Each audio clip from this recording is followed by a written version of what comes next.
What if I told you that the biggest enemy standing between you and your success isn't other people, the economy, or even your circumstances?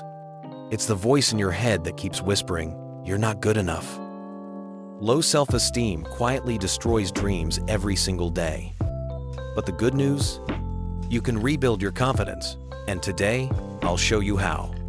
Welcome to this video, where we're diving into one of the biggest mental challenges people face daily: low self-esteem. Millions of people wake up each morning already doubting themselves, already feeling less than others. In this video, we'll explore why people struggle with low self-worth, how it impacts their lives, and most importantly, practical steps you can take to rebuild unshakable confidence. Low self-esteem is like walking through life with heavy chains around your neck. It makes you second-guess every decision. It stops you from speaking up in meetings. It keeps you from chasing opportunities because deep down, you believe you don't deserve them. This mindset usually begins early, maybe from strict parents, constant criticism, bullying in school, toxic relationships, or even comparing yourself endlessly to people online. Over time, you start to accept these negative voices as truth. And here's the dangerous part. Low self-esteem doesn't just stay in your head. It affects your career, your relationships, your health, and your entire future. Think about it. If you don't believe in yourself, why should anyone else? That's how self-doubt silently steals opportunities before you even try. So, how do we rebuild confidence when life has taught us to doubt ourselves? Let's break it down. 1. Challenge the inner critic. Most people with low self-esteem have a harsh inner voice constantly pointing out mistakes. Start paying attention to that voice. Ask yourself, would I say this to a friend? If not, why are you saying it to yourself? Replace that criticism with compassion. 2. Stop comparing yourself to others. Scrolling through social media can destroy confidence. You see highlight reels of other people's lives and assume you're failing. But remember, comparison is the thief of joy. Instead, measure your progress against your past self. Are you improving, even in small ways? That's what matters. 3. Celebrate small wins. Confidence isn't built overnight.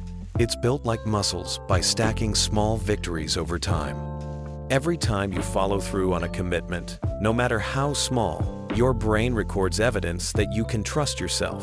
That's how confidence grows. 4. Surround yourself with supportive people. Your environment shapes your mindset. If you're constantly around people who belittle you or drain your energy, your self-esteem will keep dropping. Seek out friends, mentors, or communities that uplift you and remind you of your worth. 5. Invest in self-improvement. Confidence grows when you become more capable. Read books, learn new skills, exercise, take care of your appearance. When you feel stronger mentally and physically, you naturally start respecting yourself more. 6. Practice self-acceptance. Here's the truth. Confidence doesn't mean being perfect. It means embracing your flaws, your scars, and your past mistakes, and still believing you're worthy of success and love. True self-esteem comes from knowing you are enough, as you are, while working on becoming better. Here's the turning point. Self-esteem isn't something you're born with. It's something you build, and every single day gives you a chance to rewrite the story you tell yourself. You don't have to keep living under the shadow of not good enough. Confidence is like a skill, and with practice, you can master it. So remember, low self-esteem may feel permanent, but it isn't. Challenge your inner critic. Stop comparing yourself to others. Celebrate small wins. Surround yourself with the right people. Invest in self-improvement and practice self-acceptance. Step by step, you'll rebuild your confidence and unlock doors you never thought were possible. If you found this video helpful, hit subscribe and keep growing with us. You owe it to yourself to step into the confident version of you. I'm out.